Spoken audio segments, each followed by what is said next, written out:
So, ang pinaka-main purpose po ng ating lesson ay malaman po natin bakit tayo kinakailangan mag-build in the Spirit. Ano ba ang kinakahalaga nito sa atin? At unang-una pong reason why we need to build our spirit is para po talaga ma-build up yung stature ni Christ sa atin. So, if Christ's stature is built up in our life, tayo po makikinabang dito because ang ating pong operational dynamic, the way we operate is magbabago po, magiging Christ-like. Na hindi na tayo nag-ooperate sa natural, but we operate in the spiritual dimension at magkakaroon tayo ng capacity to obey God's word and to respond to God's word. Yung sensitivity natin sa salita ng Panginoon ay ma-enhance, no? Mapapakinggan natin ng salita ng Panginoon at magkakaroon tayo ng very specific directions galing sa Panginoon regarding everything because we don't know what is our tomorrow. So po ito yung una pong reason why we need to build in the Spirit. Tayo po ang magkikinabang ito. Tayo po yung first beneficiary ng building in the Spirit. Tapos po, number 2, we will be able to partner with God to release blessing and restoration, especially dun sa ating generation, sa ating domain, kung saan man tayo dinala ng Panginoon, tayo po yung gagamitin ng Panginoon to be able to restore anuman po yung area na kinakailangan na mabago. So, we should be a people na hindi tayo magko-complain, but we become a solution to every situation, to every problem. Tayo po yung gagamitin ng Panginoon to become a solution. Dahil nga po sabi sa Romans 8 verse 19 to 21, the creation waits in eager expectation for the sons of God to be revealed. So because the creation was subjected to prostration, not by its own choice, but by the will of God, so that in the coming age, it will be liberated by the children of God. It will be restored back by the children of God. So, yun po dapat natin na ma-achieve by building up in the Spirit. Pangatlo po na reason kung bakit kailangan natin mag-build in the Spirit is para po tayo is sensitive doon sa mga dapat natin intercede, to be able to intercede in behalf of the family and in behalf of the land. So para yung pathways natin in the Spirit is built up. So pag ang pathways natin in the Spirit ay ito ay build up sa atin, we will be able to intercede in behalf of our families and in behalf of the land, especially doon sa ating mga next generation. Isang example po natin yung ginagawa ni Job when it comes to kanyang family. Kaya sabi ni Satan before the Lord, kasi nilalagay mo siya ng mga hedges around him. Kaya because of the hedges of God around him, which are the angels of God, sabi nga sa salita ng Panginoon, sabi niya, the angels encamp around the righteous. So ito yung protection and covering na the enemy has no rights to rob us because of our intercession, because our spiritual man was built up. Sensitive tayo sa mga kilos in the spiritual dimension. So napakahalaga na ma-build up tayo, or we can really build up in the Spirit, because ang labanan po is in this natural. So sabi nga ng Ephesians chapter 6, our battle is not in flesh and blood, but in the spiritual dimension. So napakahalaga na ito ay mabigyan natin ng importance na we will be able to build in the Spirit, because in our building in the Spirit, doon po natin nag-govern ang mga situation na nag-a-arise sa natural. So wag po tayo maging casual, because anything that is happening in the natural, nangyari muna yan sa spiritual dimension bago pa yan nag-manifest sa natural. So pag tayo po is able to intercede, na-arrest natin yung kilos pa lang ng enemy sa spiritual dimension, na-abort na kagad natin, di siya makapag-manifest on the ground. Ito po makikita natin sa Ezekiel chapter 22 verse 24 to 31. At the same time, God allowed it to happen because of sin and transgression na nagaganap sa land.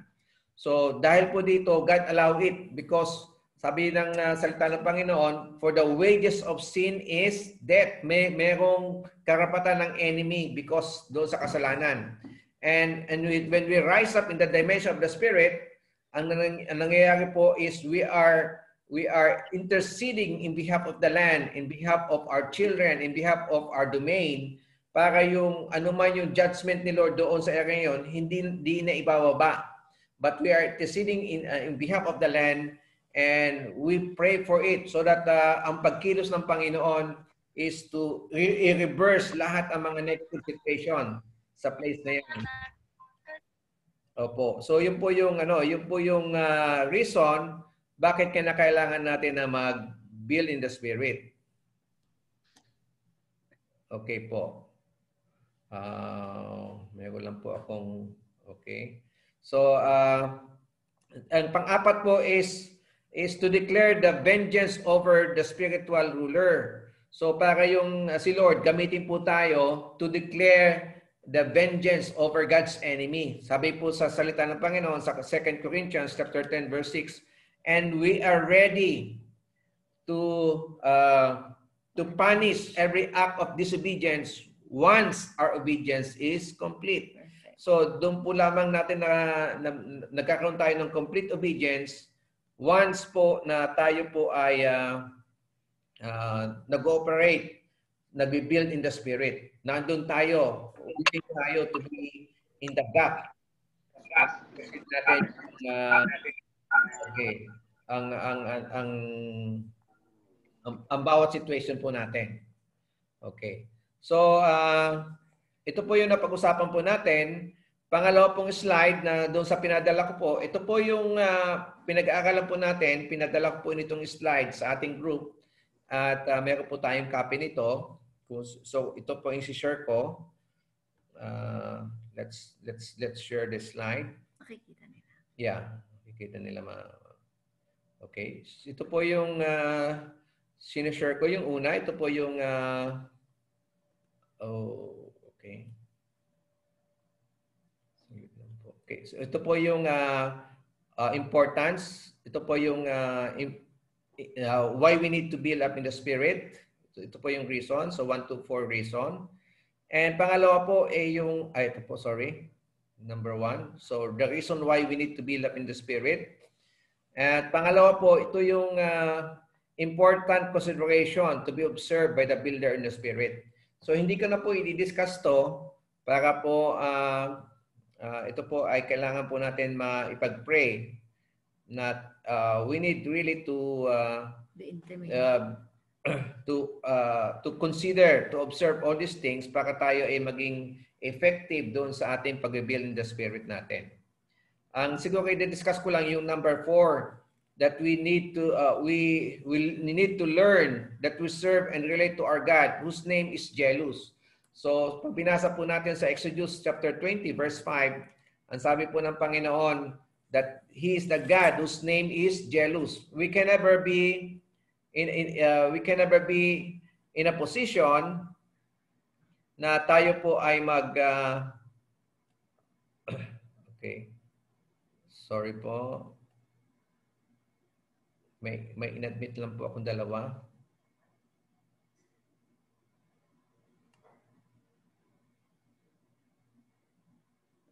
Okay. So we can never be in a position hanggang hindi po natin ito ino-observe ng mga bagay na to. So we can never be a co-builder with God pag mayroon tayong ibang priority.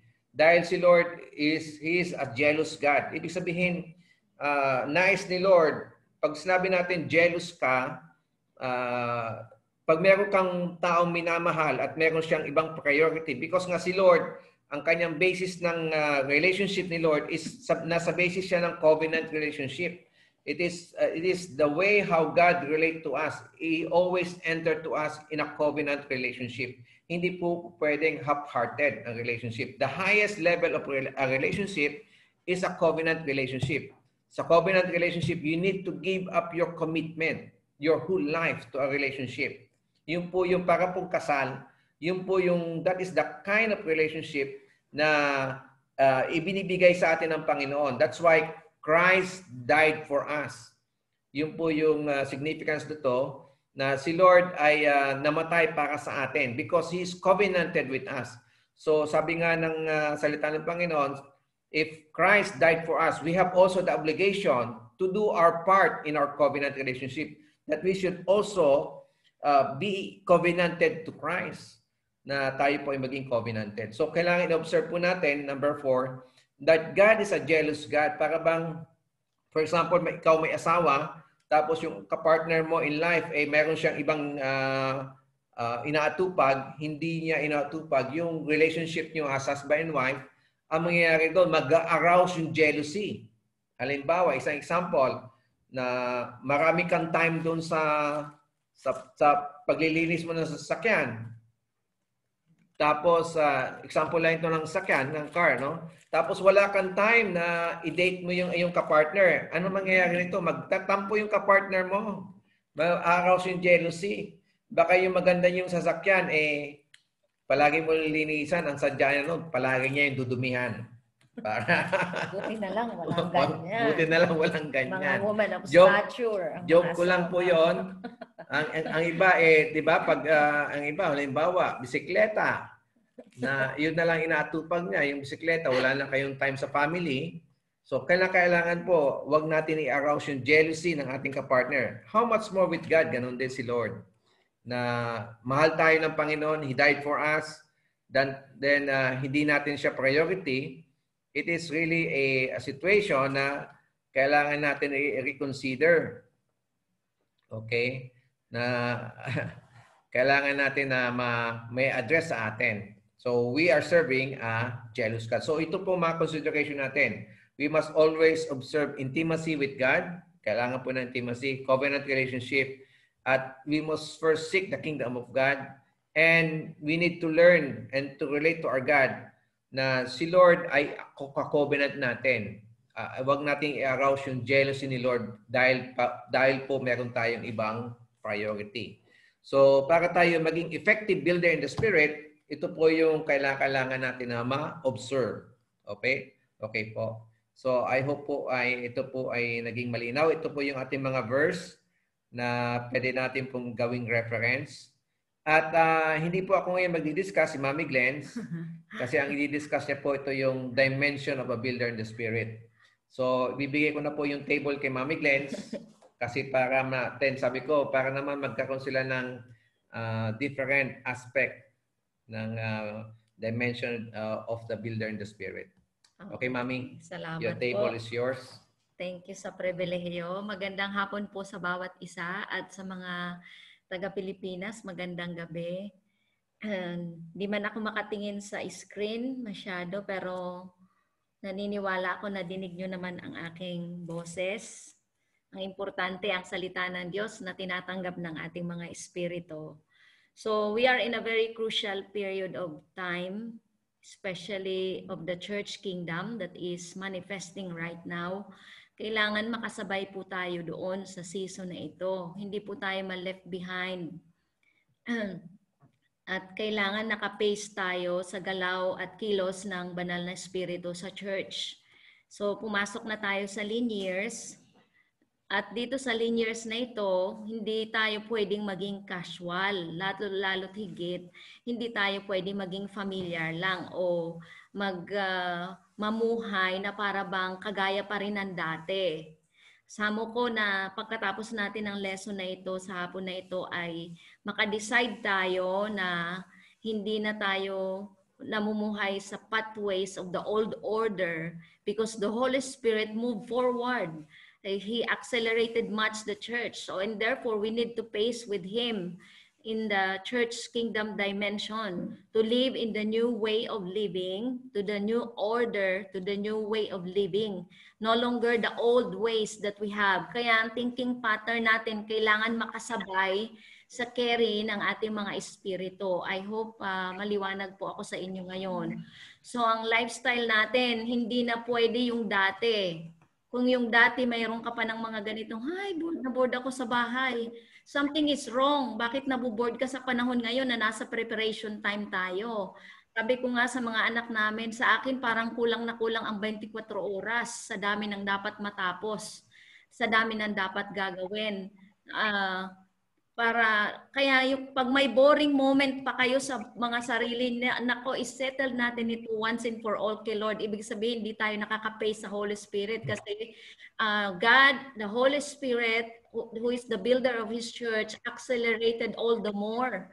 So mayroon tayo ng nasa church kingdom motion na tayo. Ibig sabihin, nasa dimension ngayon ang kingdom pero it's about to manifest on the physical. So kailangan hindi tayo ma-lift out.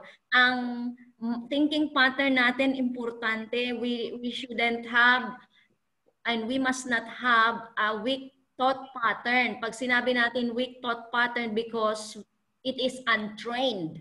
Once our thought pattern, once our mind is not trained, nagiging weak. Kahit strong ang carry ng spirit mo, kahit na strong ang inner man, pero pag hindi natin na-train ang ating mga thought pattern, at the way we think, it still can sabotage what we carry in our spirit. So kailangan match ito. We have a strong spirit, we have a strong mind, and para match. Nagiging weak ang mind pag hindi trained. According to the ways of God, according to the word of the Lord. So, a Christian who has a weak mind cannot migrate and cannot cope up to be in motion with the Holy Spirit. Bakit nagiging weak ang mind? Kasi, hindi niya tinitrain ayon doon sa mga salitang na napakinggan niya. So, pag weak ang mind, sa mind pa lang sinasabutahin na ang natanggap nating truth, ang natanggap nating word. So this must not be our portion. So dearly beloved brethren, we should pace with the Holy Spirit by the word and by His moves. Ang ating mga lakad ngayon, ang ating mga decision, kailangan hindi na natural, kailangan spiritual ang lahat ng bagay. Marunong tayo magsalat sa spirito. Mayroon nang nangyaring negative, kailangan tingnan ito. Take this as our advantage. Lord, ano ang kailangan ko i-correct? Bakit inalaw nyo itong negative na ito? Agad-agad, judge ourselves in line to the truth. Kasi huwag natin hintayin, ma-judge pa tayo ng iba. Tayo na mismo ang mag-judge. So we should learn how to reflect well with the word of God. Kasi ito yung kailangan natin. I hope I am clear with this. So, ang ating pag-uusapan is the dimension of the builder. Binigay na ni Pastor Jerry yung purpose, yung dahilan bakit kailangan natin mag-intensify sa pag-build in the spirit. Ang kadahilanan bakit tayo kailangan mag-upgrade na hindi lang isang nominal Christian but a builder in the spirit. So, maraming magagaling na preacher. Mas magagaling dihamak sa mga akala natin magaling na tayo. No, we are not. Actually, mas may magagaling na preacher, mas may mga magagaling na tagapagturo ng salita ng Diyos, but seldom are builder in the spirit.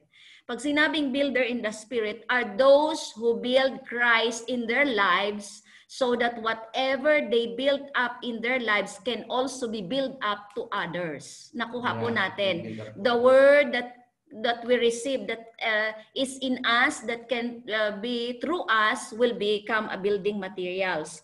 So pag sinabing builder in the spirit, we are building Christ attitude and character in our lives so that we can be a builder as well to others. Kung anong binild ni Lord sa atin sa pamamagitan ng kanyang espiritu at ng kanyang salita. So this is the apostolic grace or the builder grace, building grace. Ito ang mga hinahanap ni Lord. Ito ang mga pinapartneran ni Lord.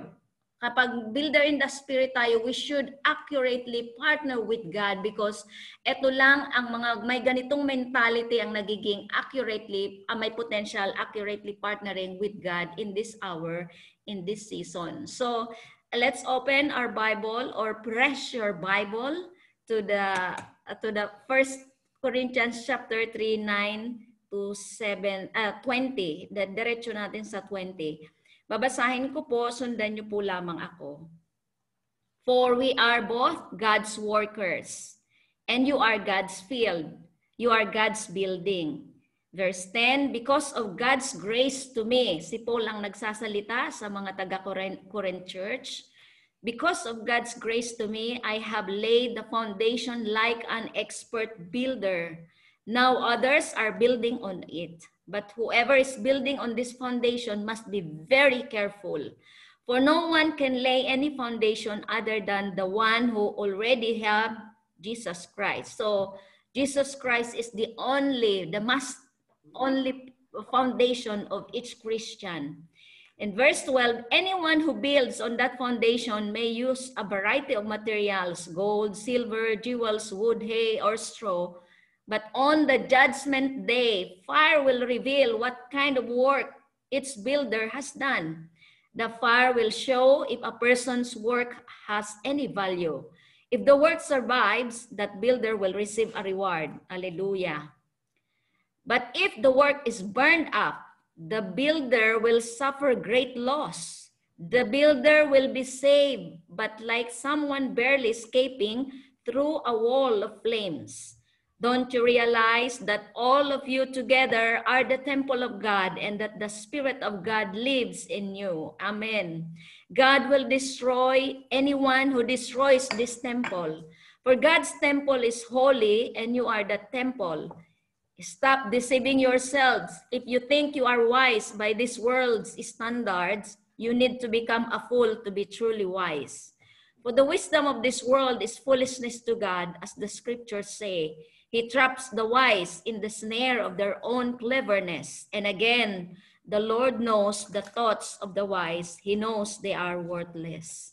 So it's very dangerous. We need to be an expert co-builder of God. Sabi niya doon, don't you know that you are God's holy temple? And anyone who destroy this temple of God, God will destroy. Nakakatakot po ito.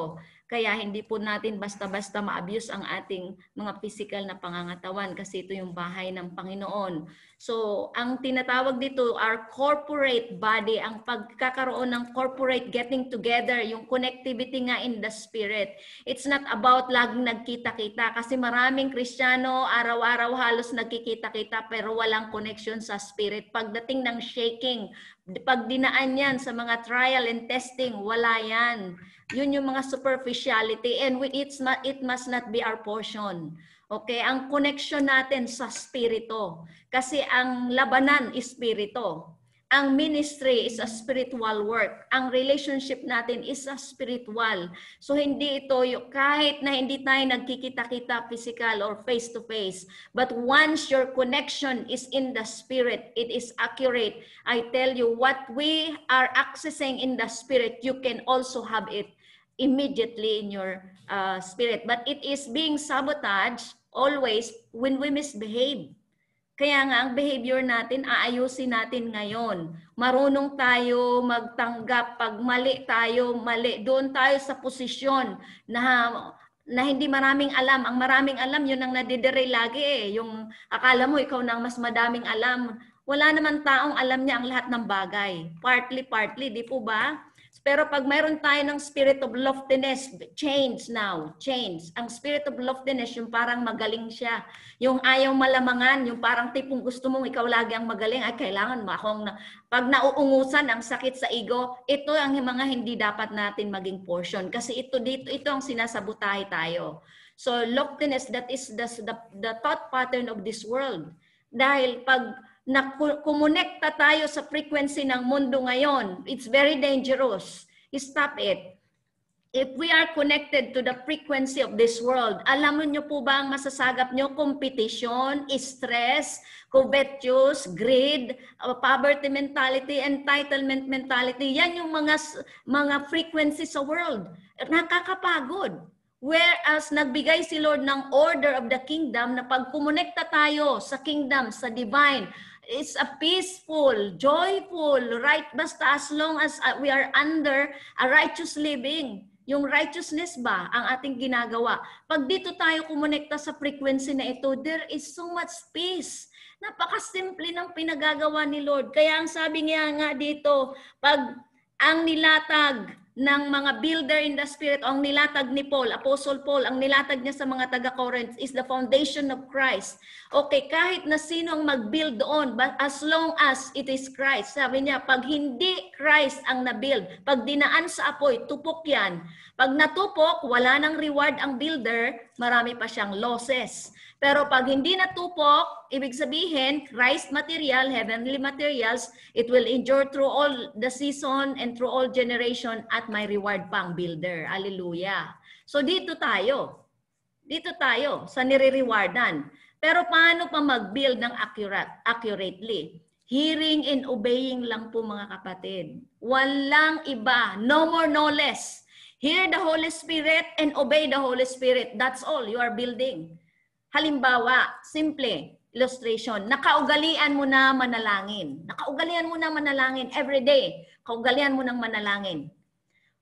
Ang sinabi ngayon ng Holy Spirit, ngayong kaninang umaga, ang sinabi ng Holy Spirit sa'yo, okay, worship me in one song. Halimbawa lang, yun ang natanggap mo. Eh, kasanayan mo na sa pananalangin. Ayaw mo paawat, manalangin ka pa rin. Eh, ang commandment lang, ang sabi lang ng Holy Spirit, just worship me in one song or through one song.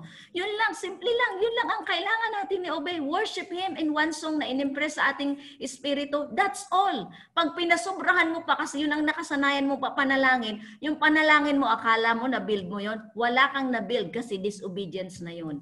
I hope I am clear. It's so practical to the level of a very simple, a simplicity, hearing and obeying. Kaya nga, ano ang dapat natin i-enhance ngayon is the relationship with the Holy Spirit. Yeah. Every day, every moment, Holy Spirit, I am going to decide what I want to, ano ang didesisyonan ko, Holy Spirit. Halimbawa, may didesisyonan ka, minor and major.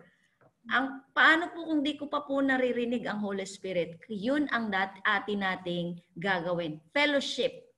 Fellowship, okay.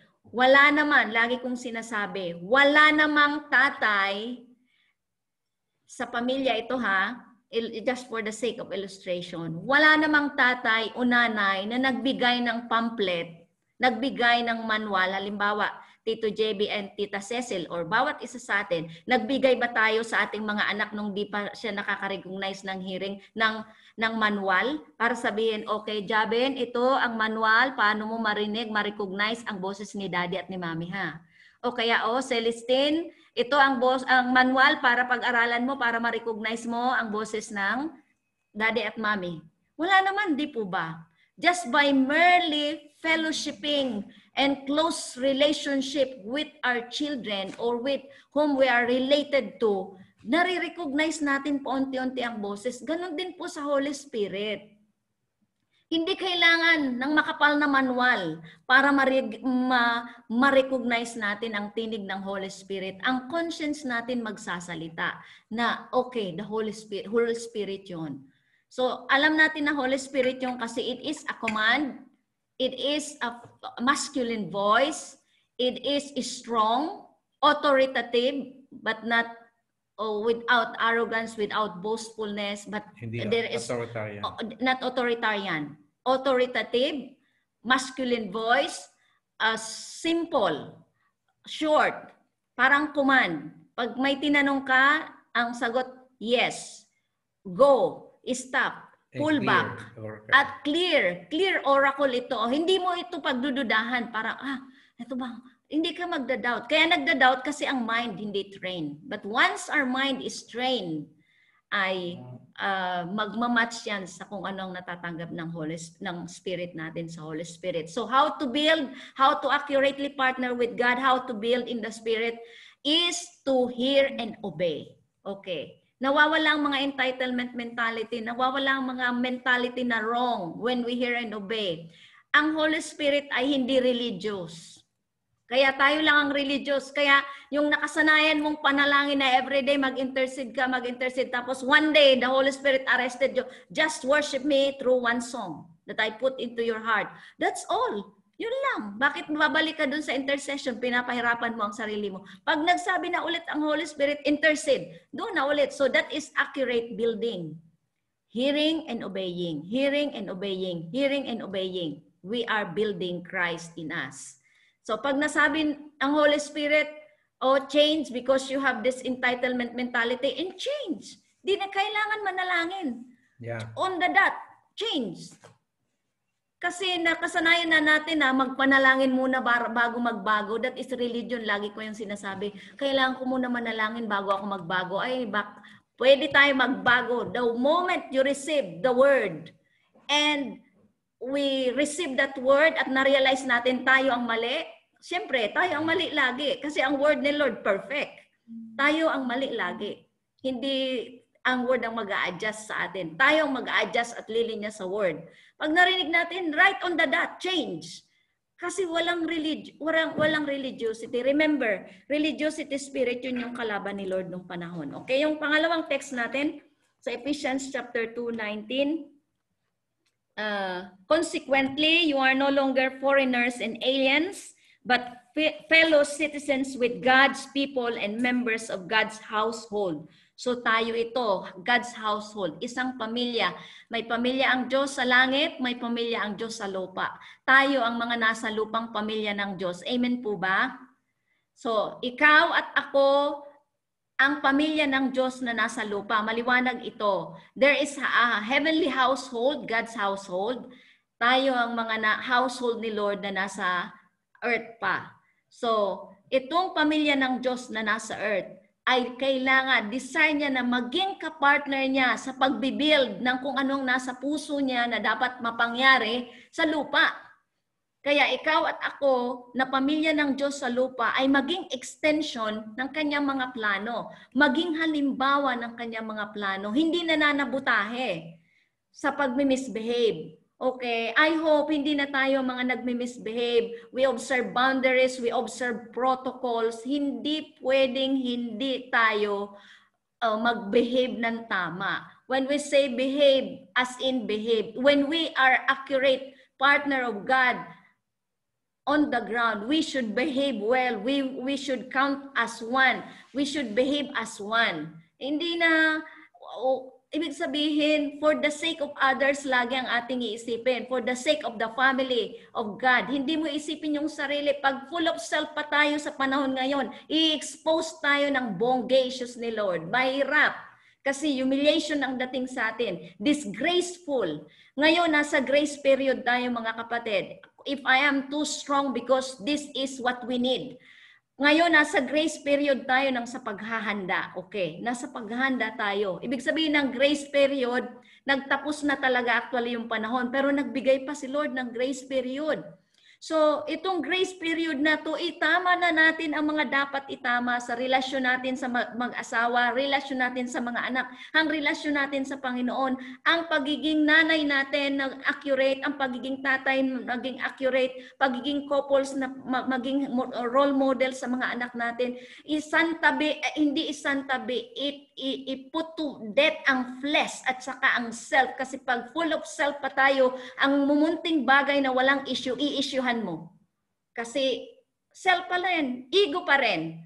Kano ang kailangan natin ngayon? I-cut yung mga ego na yan dahil hindi makakabuti, makakasabotahe yan lalo sa generation natin ngayon. So ito ang titingnan natin lagi. So verse 9-20, built on the foundation of the apostles and prophets, with Christ Jesus himself as the chief cornerstone.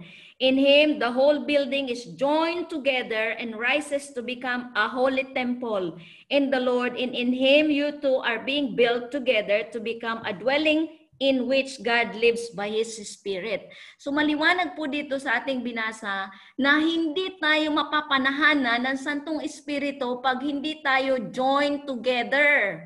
Pag hindi tayo nagkakaisa sa kaisipan at sa puso. Pag may hindi connected sa panahon ngayon, obvious ang hindi connected. Pag mayroon na nagbabiolate ng mga principle natin, mga rules of engagement, pag hindi marunong ng accurate honor and respect, obvious sa panahon ngayon. Kaya hindi pwedeng hindi natin ito i-practice at hindi ito na madalas to the next level. So ang napapanahanan lamang ng Santong Espiritu ay yung conducive sa kanyang presensya. Ano ang conducive sa kanyang presensya? Joinable ba tayo? Wala ng mga selfish agenda, wala bagkus doon lagi sa pagkakaisa ng kaisipan bilang tahanan ng Diyos. Doon ang unity in the Spirit. nagiging conducive tayo para tirahan ng banal na espiritu. So, I'm doing that, we are building Christ in our lives, so as well as we become an extension of Christ. Kasi nagmamanifest ang karakterya ng Panginoon. Nagmamanifest ang pag-uugali ng Diyos sa atin. Kaya hindi pwede ang mga bagay na hindi Christ. Kasi mai-expose ngayon. Imaginin po natin ngayon. Halimbawa, sa kalupunan ng iglesia na accurate, they observe protocol, they observe boundaries. Pag ikaw na hindi nag-observe ng protocol at boundaries, obvious ka. Kaya makikita ka, paano? In-expose mo lang ang carry mo. So hindi ngayon na pwede uubra yun. So we should behave well, we should carry ourselves well under a proper protocol of God's kingdom. Kaya we should act as royal and regal.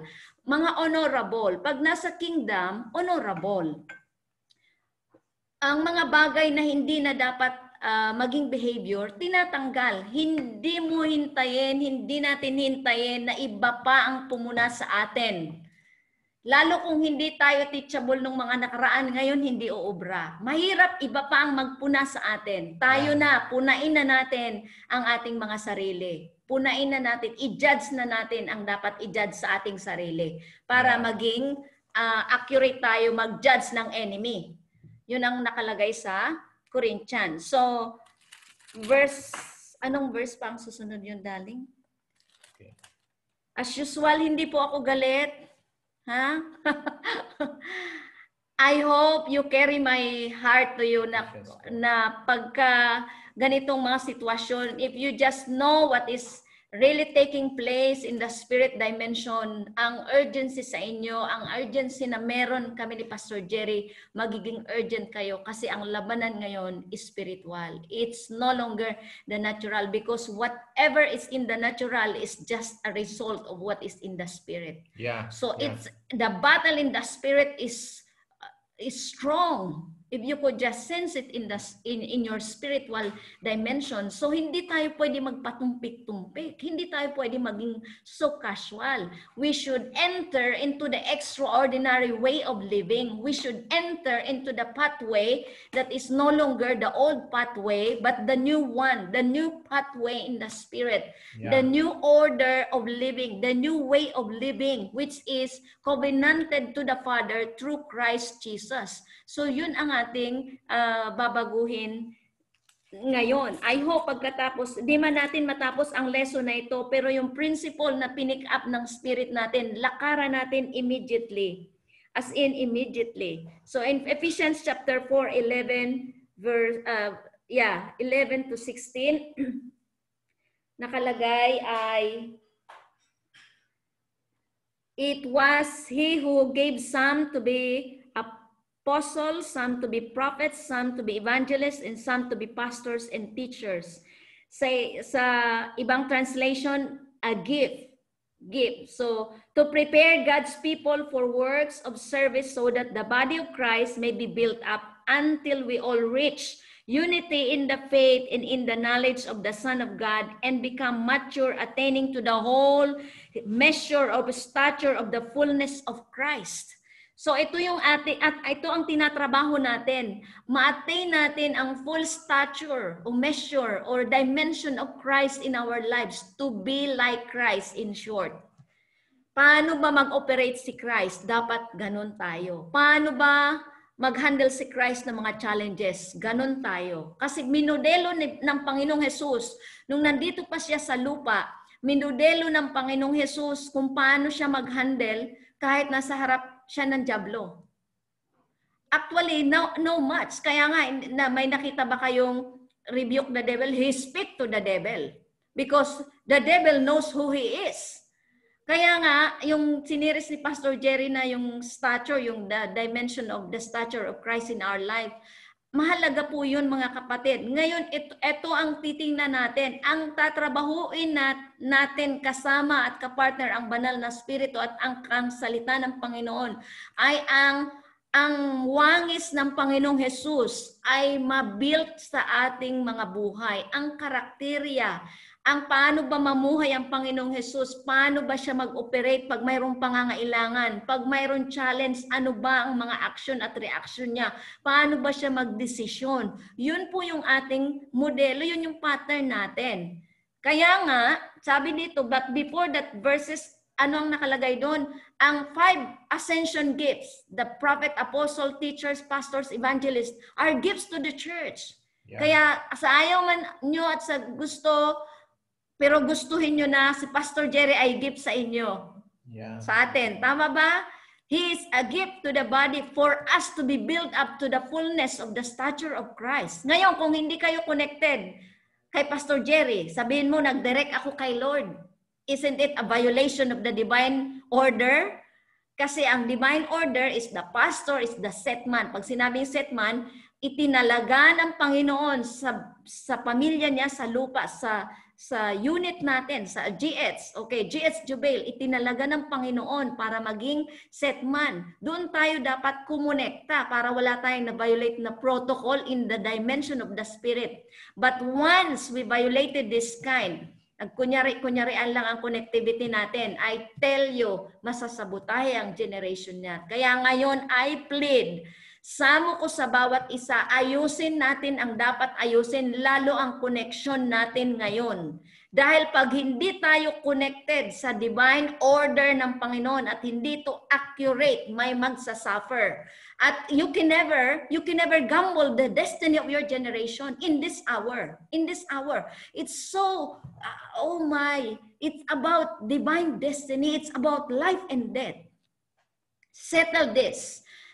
Once and for all. Your connectivity must be settled once and for all. It's not about, Pastor Jerry, paulit-ulit ako. It's not about, but the position, honor, and respect the position that the Lord has given to the set man. Ito yung issue kasi si Lord nagkikilala ng divine order. Hindi niya yan iba-violate. If we violated, hindi tayo mahirap tayo ang nagsasabotahe ng ating mga dapat future. May sabotahe. So hindi ngayon uubra ang mga bagay na akala alam natin. Sabi ko nga, ang karamihan na alam natin bilang mga Kristiyano, ang nasa mind natin karamihan ay hindi kadalasan nakakadagdag sa stature. Lalo pag ang mind natin ay hindi pa train ayon sa mind of Christ. So, umpisahan na natin ngayon. Let's train our mind to in alignment to the mind of Christ. Kaya paano ito natin umpisahan? Intimacy with God, intimacy with the Holy Spirit. Pag may didesisyonan, acknowledge first God, put God in the equation immediately.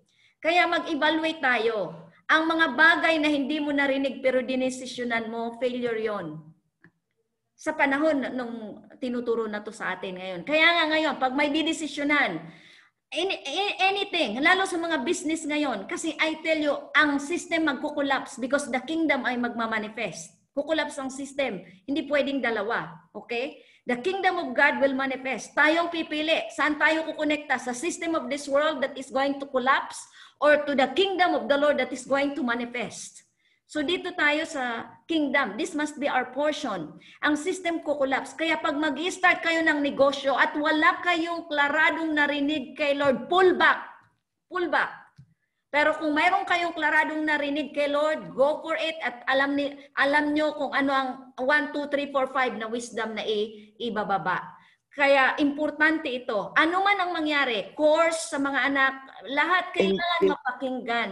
Kailangan mapakinggan natin sa Holy Spirit. That's the way we should partner with God in building our future here and now in alignment to God's word to us. Ito ang mahalaga sa mga oras na ito. So, basic dimension of builder in the Spirit, number 1 is, I think, diligent. To be diligent. So yan, nakalagay dyan sa Proverbs, nilagay ko pa rin. Lazy hands make a man poor, but diligent hands bring wealth. He who gathers crops in summer is a wise son, but he who sleeps during harvest is a disgraceful son. So, narinig niyo po ba yung PFC ni Pastor Arnold? Binanggit niya doon, walang yumayaman na tamad. Tama ba? Maliwanag kasi yun sa Proverbs. Pero lahat talaga ng yumaman ay masipag. Pero lalo na kung nasa equation ng Panginoon. Kung masipag na tayo at under pa tayo ng culture of the kingdom, protocol of the kingdom, kingdom business, lalo na pagyayamanin. Kasi hindi naman tayo ni Lord ang pagyayamanin na walang purpose. Pag di mo alam ang purpose ng kayamanan mo, mahirap. Pag puro lang self, mahirap. Hindi pwede. Kaya tayo pinagyayaman ni Lord to become a financer o extension of the kingdom. Di ba? Maliwanag yun binababa sa church natin. Pero pag puro lang self, nakatingin sa profit for self agenda, something is wrong. So redefine it, redefine. May panahon, may grace period para baguhin natin ito. Para maging builder in the spirit, kailangan diligent tayo. Masipag. Alam natin, walang builder na tamad. Pag sinabing builder, pag binalikan natin ang Word of God, ang Bible, walang tinawag si Lord na tamad. Lahat ng tinawag ni Lord, mula sa Genesis hanggang Revelation, lahat masisipag yon. Kaya ikaw at ako ay nandito kasi nakitaan tayo ni Lord na masipag at magiging potential builder in the spirit, partner on the ground. So itong sipag natin, put God always in the equation kasi yun ang success. Na napakinggan natin yung PFC ni Pastor Arnold na binanggit niya doon ang mga yumaman sa mundo, mga batang-bata pa yumaman sa mundo. But without God, it's so very dangerous. Very, very dangerous. Yumaman without God, saan punta? Wealth without a purpose is a very dangerous wealth. So it must not be our portion. Kailangan alam natin ang purpose kung bakit tayo pinagyaman ng Panginoon. At ang pagsusulit natin sa Panginoon during judgment ay titingnan kasi ni Lord ang intention lagi ng puso natin. Titingnan ni Lord ang mga laman ng puso natin. Kaya nga tayo na mismo ang mag-judge. Mayroon pa pala ako nito. Ay, akala ko wala na akong entitlement mentality. Meron pa pala ako. Lord, patawarin niyo po ako. Nagbabago po ako ngayon. Babaguhin ko po ito. Lord, akala ko po wala na akong yabang. Mayabang pa pala ako. Lord, tanggalin ko po ito ngayon. Sa pangalan ni Jesus, magbabago po ako. Humility po ang ipapalit ko nito. Lord, ang taas pala ng tingin ko sa sarili ko. Ay, Lord, na-discover ko mataas ang tingin ko sa sarili ko. Ibababa ko po ito nang sa ganon, Kristo po ang mabuild sa buhay ko. Ganon, judge ourselves in line with the word. Hindi yung superficial lang. Talagang kasikitan ni Lord, hindi sa gawa.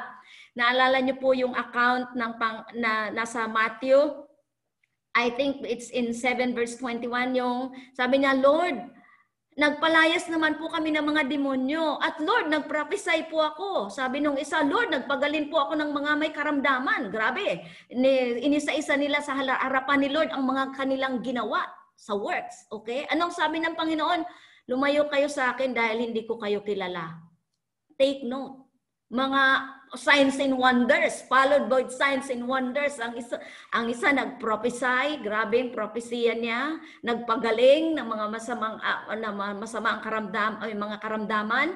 Ano pa ang isa? Nagpalayas ng mga diablo, ng mga demonyo. Pero anong sabi ni Lord sa kanila? Lumayo kayo sa akin dahil hindi ko kayo kilala. Sino lang kinilala ni Lord? Ang mga gumagawa ng ayon sa kalooban niya at masunurin sa kanyang salita. Mahirap ba yun? Simple lang. Walang bisa ang mga palayas ng diablo kung hindi masunurin kay Lord. In fact, hindi lalayas ang mga diablo, titirahan pa. Ang mga hindi masunurin, ang mga mahilig mag-violate at mag-cross ng boundary, tinitirahan ng diablo. Literal. Kasi kakampi nila. Ibig sabihin, hindi ito kumikilala ng panggobyerno ng Diyos, kakampi natin ito. Ganon, literal. Kasi kung nangangailangan ang Holy Spirit ng body, nangangailangan din ang mga diablo ng body. Yeah. Kailangan maliwanag ito sa atin. So, kung hindi tayo naka-fine-tune to what is holy, to what is righteous, kanino kakakampi? Kung nagkikerry tayo ng wrong at hinohoard mo yan, inaalagaan mo ang wrong sa sarili natin, inaalagaan natin ang wrong, imbes na expose natin in light with the words, inaalagaan natin yan na wrong natin sa sarili natin. Kanino ka kumakampi? To the divine or to the devil? Diba? Tayong makakasagot nun lagi. Uulitin ko, kung ang Holy Spirit nangangailangan ng tirahan niyang katawan, ang mga demonyo nangangailangan din ng tirahan niyang katawan. It's just a matter of decision in our part. Kaya pag nag-harbor tayo, pag nagkikip tayo ng wrong, ng negativity, potential yan para tirahan ng masamang espiritu. Kaya nga, na-mention ko to sa Select Araw, huwag kayo magkikip kasi ang generation natin ngayon is been attacked with this insecurity spirit of insecurity. Our security is in Christ. Pag attack ng insecurity, hindi alam ang position kay Kristo. Ang insecurity spirit is a very, very conducive place for the demon, lalo sa Jezebelic spirit, lalo sa spirit of control and manipulation. Kasi yun yung inumpisahan ni Jezebel. So hindi tayo, it's not our portion. Okay, for the sake of illustration, in-explain ko lang. Pero ito yun ang truth ngayon. Hindi tayo dapat maging tirahan ng mga negative at ng mga wrong. The moment we keep wrong, the moment na hindi mo ma-expose ang wrong na carry mo, ibig sabihin, pumapayag ka na tirahan ka ng dyablo. This must not be our portion. Am I strong para makalaya tayo dito? I am strong. Kung kailangan ito marinig nyo para makalaya tayo dito. So, anong dapat gagawin natin? Do not keep any wrong. Expose ourselves in line with the truth. Do not keep any wrong. Be diligent. Okay, pag na-sense ka na, ito, medyo controlling na pala ako sa mga anak ko. Ang mahirap kung hindi na medyo, talagang controlling na. You are sabotaging, you are short-circuiting the future of your children. We should change, repent, para hindi tayo makasabotahin ng future ng ating mga anak o ng pamilya natin. Para ang generation natin ma-spare. Dumating lang tayo lagi sa realization, every day, kailangan may check and balance tayo. May check, magtanong, sasabihin, oy mga anak, ako ba ay controlling na? Mahirap. Pag hindi na nakakasi ng yes ang mga anak natin pero controlling na tayo, ibig sabihin control na sila. Yun ang nakakatakot. It must be arrested in the atmosphere in our home, in our household. Hindi pwede yun. Ngayon lalo na. Our spiritual battle is really so strong. So, mayroon ako ng isi-share mga kapatid. Sana catch up nyo itong technology ng spiritual technology. Ganito kasi sa dimension ng spirit. So, when we say dimension of the spirit, it is a place in the spirit. It is more real than on the earth. Okay? It is more order in that dimension of the spirit than on the earth. Okay? So, may protocol doon. Kung tayo dito hindi nag-observe ng protocol, sa dimension, hindi tayo makalusot doon. Hindi tayo makalusot. So, ganito kasi yan. Why we need to be always clean and pure and uncontaminated. We need to be squeaky clean. Bakit kamo? Sa dimension ng spirit, kitang-kita doon ang may mga carry na wrong. Okay. Pag squeaky clean tayo, pag pure tayo, uncontaminated, clear ang conscience. Ibig sabihin, walang nagbabother sa conscience mo kasi you just did what is right, you are doing what is right, you are aligning yourselves to the Word of God, walang nagbabother sa conscience mo. Kasi very honest ang conscience natin. Hindi lang natin pinapakinggan most of the time. Kaya hindi na nababaliwala, nasisired, na-damage itong conscience. So, kaya the reason why we need to be squeaky clean kasi sa dimension ng spirit, pag squeaky clean tayo, uncontaminated, pure and clear, maa-access natin ang lahat ng na-secure ng forefathers natin, spiritual, forefathers natin, lahat ng na-secure nila, ma-access natin yan kasi meron tayo ng clean spirit, divine, naka-fine-tune tayo sa divine. But when we keep the wrong, alam niyo po ba ang may access sa atin ang demons? Doon sa spirit dimension. Ang mahirap, di ka na naka-access. Di na tayo naka-access sa divine, na-access pa tayo ng dyablo. Kasi may carry tayo na wrong. Sabi nga lagi ni Papa Jonathan, di ba? Do not take the goods of mafia. It's very dangerous. When we take the goods of demon, advantage nila yun sa atin. Kaya nga, we should be very careful about this stand. So, please, every day, mag-evaluate tayo. Reflect, judge ourselves. Kung meron ng mga wrong, tanggalin natin. Tanggalin. Allow the Holy Spirit and His Word to remove these things. Para pag nag-a-access tayo sa Spirit, we can ascend and descend in the dimension of the Spirit. We become dimensional. Any moment you can access things in the Spirit. Why? We're so clean because we are living in a righteous life, righteous way of living because of the Lord Jesus Christ, righteousness na tinanggap natin. So ito, may access tayo. Kaya ang mga na-secure ng forefathers natin, kung lupa man ang na-secure ng forefathers natin, it will be our portion. Kung building man ang na-secure ng forefathers natin, it will be our portion. Kung lahat ng mga bagay, natural and spiritual, ma-access natin if we are squeaky clean and contaminated and pure. But the moment we keep wrong, the moment we agree on wrong and what is unrighteous, what is demon, devil has access on us and our children's is in danger. So it's very, very vital to know this. This is a spiritual technology that I hope, lakaran natin ito. Kaya wag na natin patagalin, itama natin ang mga dapat itama. So be diligent. Pag sinabing diligent, no need for further explanation. Alam nyo to sa spirit natin. Ang core value ng isang diligent, hardworking, vigilant, dedicated, determined. Hindi siya nagpapatumpik-tumpik, walang pamamaya-mamaya na. Organize, may order. May order ang pamumuhay. Ang lifestyle, may order. Kaya order sa bahay. Ang atmosphere sa bahay, may order. Kasi may order ang kanyang lifestyle. Hindi siya bara-bara. Pag bara-bara, I don't think it is a diligence kind of spirit. So this is the hardworking, vigilant, dedicated, determined dimension of a basic dimension of a builder of the spirit, in the spirit. Okay, next slide, please. Skilled worker. Okay.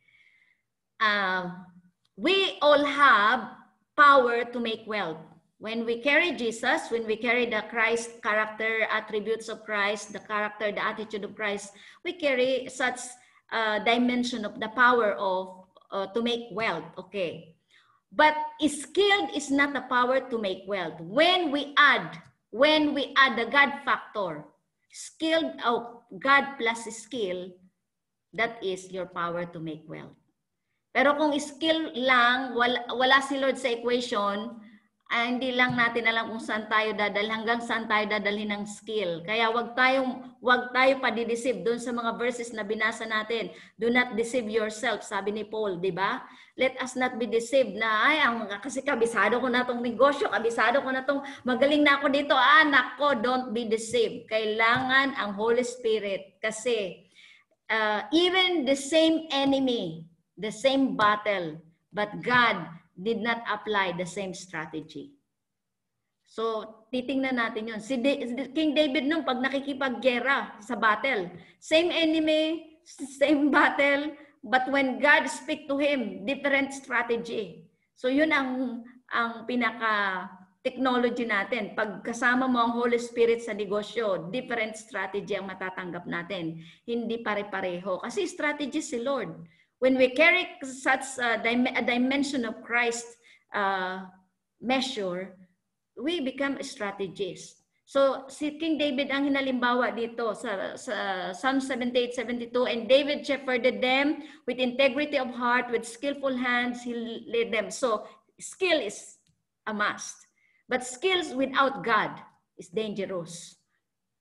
So, ganyan din sa 2 Chronicles. Basahin nyo na lang po yan, si King David, mga skillful and intelligent, ang mga builder ng temple ni Solomon. Next slide, please. Salamat po. May technician po ako dito. Skilled worker, core value. Pag sinabing skilled worker, skilled builder, proficient, skillful, is expert, equipped, fully trained, armed, talagang nahasa. Alam niya, di ba sa atin, pag skilled yan bilang mason, okay, parang mga doktor din, OB-GYN, neurosurgeon, na wala pa ako somehow na nakita na doktor na siya lahat. Kaya nga pag pumunta ka sa hospital, punta ka doon sa neurosurgeon. Pagdating sa neurosurgeon, punta ka doon sa laboratory. Pagdating doon sa laboratory, punta ka doon sa mga bones, ortho, 'di ba? Iba-iba kasi ganito ganun ang design nila. So pag sinabi fully trained for a specific skilled work, ito ang mga core value. Pag builder, skillful. In other words, equip. Next slide, please. So, paano ang next dimension? With stature, integrity. Pag sinabing integrity, unchangeable character, unchangeable stand to a changeable situation. May integridad kahit na anong mangyari. Tinatayuan kung ano ang katotohanan at ano ang tama. Yan ang mga verses, Proverbs 10:9. The man of integrity walks securely, but he who takes crooked paths will be found out. So the integrity of the upright guides them, but the unfaithful are destroyed by their duplicity. Si Nehemiah, I put in charge of Jerusalem my brother Hanani, along with Hananiah, the commander of the citadel, because he has a man of integrity and fear God more than most men do. So men who has an integrity fear God. Tinatayuan nila kung ano ang binitawan nilang salita. So hindi pa bago-bago. Unchangeable attitude or character to a changeable situation.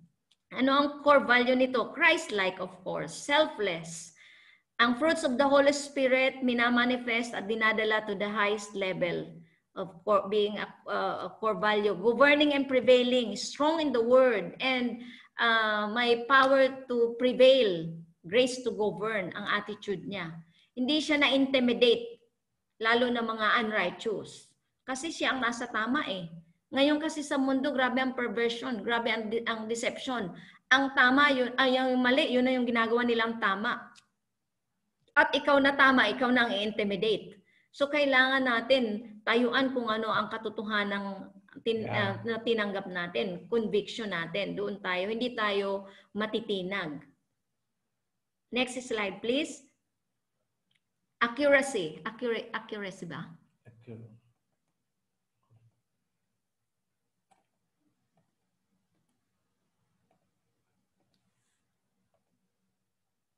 Uncompromising. Pag sinabing accurate, uncompromising. Lagi na natin itong pinag-aaralan sa church. What is accuracy? Accuracy is an implementation or execution of God's mandate or God's word that we heard, and assignment without being contaminated or substituted by any religious counterpart or man's idea. Hindi pwedeng makontamina ang kung ano ang tinanggap natin. So sa pagbibuild, halimbawa ang paano ba ang building, hearing and obeying, pag halimbawa narinig natin kay Lord, wag natin kontaminahin ang ating emotion. Ang kadalasan na nakakakontamina is the wrong emotion.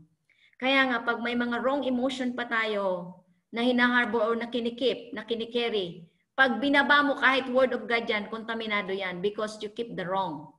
So, ang nakakakontamina ng word of God is the wrong emotion, the negatives that we keep, the negatives that we carry, the bitterness. So, mapalaya tayo ngayon ng mga bitterness na yan, ng mga unforgiveness na yan, yung mga bagay na hindi naman dapat inisyuhan mo, mga offense, mapalaya tayo niyan. Kasi pag kinip yan, pag kahit nakarinig ka ng maliwanag, in fact, hindi mo halos marinig ang Holy Spirit pag nagkikip tayo ng wrong. Yeah. Kasi hindi man mag-uusap ang Holy Spirit sa may isang kinikeri na wrong, ibig sabihin, He is tolerating that wrong. Yeah. So, ayaw ni Lord makontaminate. Hindi magre-reveal si Lord sa mga may carry na wrong, hindi siya mag-i-speak kasi ayaw ni Lord makontaminate yung word niya. So, ang mga nakakakontamina is yung carry na wrong at mga negativity. So, mapalaya tayo ngayon ng mga wrong na ito. Just be pure. Hayaan mo si Lord, kung na-offend ka ng ginawa nila ng ibang tayo, hayaan mo si Lord ang bahala sa kanila. Ma'am Lens, ang dali-dali mo magsabi kasi hindi ikaw ang nasaktan. Nakita ba natin si Jesus nga ang pattern natin inano si Jesus, kinurunahan ng tinik, pinainom ng sobrang pait, tinadyakan, dinuraan, may tatalo pa ba doon? Wala siyang kasalanan. Tayo dapat ang nasa ganong sitwasyon. But hindi siya speak ng kung ano. if He is our pattern, ibig sabihin, minodelo niya sa atin ang tamang reaction. Okay? Ang tamang pag-handle ng mga challenges. Ano ang core value ng accuracy? Perfect obedience, explicit obedience, complete obedience, fully submitted, complete surrender, no familiarity, complete surrender to the Lord, to the Holy Spirit. Pag wala pa tayo ng complete surrendered, umaalagwa pa ang flesh, mahirap, pinakamahirap. Okay? So, ito na last. Okay, ito, sonship. We need to operate in the dimension of sonship. Pag son, responsible na tayo. Hindi ka na pabigat. Pag mayroon pa kayo ng pag may mga inaayos palagi sa atin ng father of the house, may mga kailangan pa ayusin, ibig sabihin, pabigat pa tayo. Hindi na tayo, buti na lang wala niyan na yan dito sa atin, at hindi na dapat mangyari. Ayusin na natin yan between God and in us, and kung sa relational level, ayusin na natin yan, at sayo at between the Lord, ayusin na natin yan. Yan ang mga verses na nandyan na, lagi na ito, kung sa pagkain, baka masawa na kayo, Romans chapter 8, 14, 15, because those who are led by the Spirit of God are sons of God. Kung sino ang napapangunahan na panggugobyernohan ng Espiritu ng Diyos at ng Kanyang salita, yun ang sons of God. Ibig sabihin, pag hindi complete ang submission natin, ang pagsunod natin, hindi pa tayo sons. Now grow to become sons. Yeah. Grow. There's no other way but to grow. Yeah. There's no other way but to rise up higher. There's no other way but to level up to become sons. Pag sons, yun lang ang builder. May builder ba na bata? Wala. May builder ba na ang bata, pag dinala mo doon sa field, ng working field, ay hindi siya mapapakinabangan doon. Pasaway siya doon. So, kailangan son. Pag son, yun ang mga builder. So, walk in this kind of dimension. Pag di pa tayo naglalakad sa ganito, decide to act as one. Sons. Ang nakakasabotahe sa atin para hindi maging son, yung mga kaisipan, entitlement mentality, very, very dangerous. Very dangerous. Hindi na ako magbigay ng illustration, pero ang entitlement mentality is a very dangerous thing na hindi tayo Okay, next slide. Last slide, I think. Ano ang core values? Son unto God, governed by the Holy Spirit, carrier of Christ dimension on a higher level, very familiar with the voice of God but has no familiarity spirit. Familiarity kasi kills the authority, okay, of the word. So, hindi tayo dapat magkaroon ng familiarity spirit. Maging familiar sa boses ng Holy Spirit, but hindi magkaroon ng familiarity spirit. Okay, next slide please. We can never be builder unless we become sons. Yung stature of Christ unto the Lord, like Solomon. Sons becomes a pattern, a role model for the next generation. We should be accurate on this. Kasi tayo ang titingnan ng mga anak natin. Sons observe a chain of command or honor and respect, the rules of engagement, the core value of the kingdom. Sons are executing kingdom culture and kingdom lifestyle. Sons are accurate alliance and partner for kingdom mandate. So, basic ang lalakaran natin. So, sa hapon na ito, ang dalangin po namin ni Pastor Jerry, ito yung how, nauna ko to kanina. Hear and obey, praying in the Spirit, build it in the Spirit. Okay, yung how. At natalakay na rin ni Pastor Jerry yung how to build in the Spirit nung una pa. Ang samo ko po ngayon ay pumasok tayo to a new pathway of living. Ano ang new pathway of living? Hindi na natin, i-evaluate natin, be mindful of our thought pattern. Bago mag-decide, be mindful. Lahat, hindi na yung nakaugalian na hindi naman nakalinya sa salita ng Diyos. Baguhin natin ang ating kaisipan para mag-match sa ating tinanggap ng ating espiritu. Para ang pag-access natin sa dimension ng spirit is napakabilis. We can ascend and descend. Pag sinabing we can ascend any day, any moment of the day, you can go to the spirit dimension and access things that you need on the ground by the word and by the spirit. So, I hope na nakukuha nyo ako nito mga minamahal na kapatid. Ngayon, gagawin natin, mananalangin tayo of course, pero magdesisyon po tayo na bago gumawa ng hakbang, ang dating old thought pattern ko ba ito o I'm entering into a new pathway? I'm entering into the new pathway. The new pathway is the new way of living. The new way of living is guided and governed and led by the Holy Spirit. Ang Holy Spirit relationship natin yung ating papaganahin at papalaguin ngayon. Paano kung hindi nakakarinig sa Holy Spirit? Balikan niyo po ang PFC. Turo ni Pastor Onofre, maliwanag niyan tinuro. Paano magkaroon ng intimacy with the Holy Spirit? Paano mapakinggan ang kanyang tinig? Balikan po natin yon. Very practical. Ano po ang Builder in the Spirit? Balikan ang ibang PFC. Balikan niyo po ang PFC pag may katanungan kayo kasi yun po ay maliwanag na in-explain po nila doon ang mga practical level ng ating mga lalakaran sa panahon ngayon. Yeah. So please bear with us. Be dimensional. Pag sinabing dimensional, spiritual. Huwag tayong maging natural. Ang lahat ng bagay ay mayroon ng epekto dahil sa kung ano ang ginawa natin. May epekto yan. May signal yan sa dimension ng spirit. Don't keep any wrong. Don't keep things that can sabotage us in our generation. Ano yun? Yung mga negativity na yun. Push it out. Demolish it. Immediately, become right. Go to the pathway of what is righteous. Okay, ako po ay naniniwala na magagawa natin ito dahil we carry Christ. Amen? So let's all pray. We thank you, Lord God, for the word that we have received today.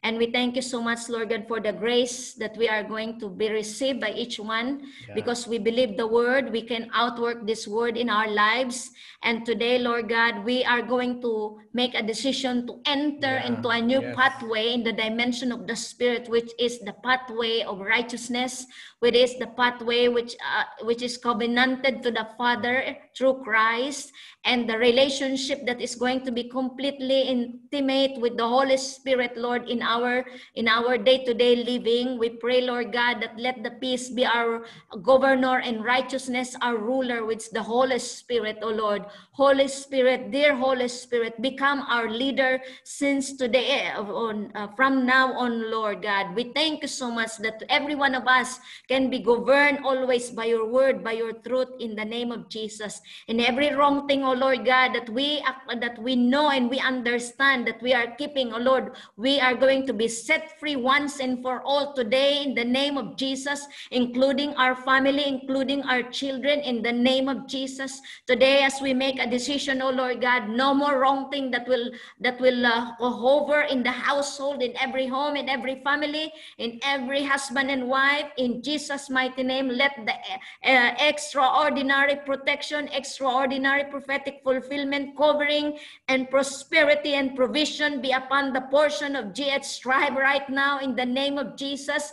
And Lord God, no one, oh Lord God, can be sabotaged by misbehaving in Jesus' mighty name, but we should always behave well, O Lord God, as royal and regal people of God's kingdom, family of God on earth, in Jesus' mighty name. We thank you, Lord God, that every wrong thing will never be our portion, O Lord God, because we do not allow the wrong to be kept in our spirit, O Lord God. O Lord, we pray that the grace to govern, the power to prevail shall be our portion in the name of Jesus, that we will learn how to accurately hear and obey, O Lord, explicitly your word, so that we can be an accurate co-master builder of Christ, O Lord God, by the power of the Holy Spirit in His word, O Lord God. We can build Christ in our lives, O Lord God. And the moment, O Lord God, we speak your word, the word shall be in motion to do things in the natural and on the ground, in Jesus' name. We thank you, Lord God, for your goodness in our lives. In Jesus' mighty name we pray. Amen and amen.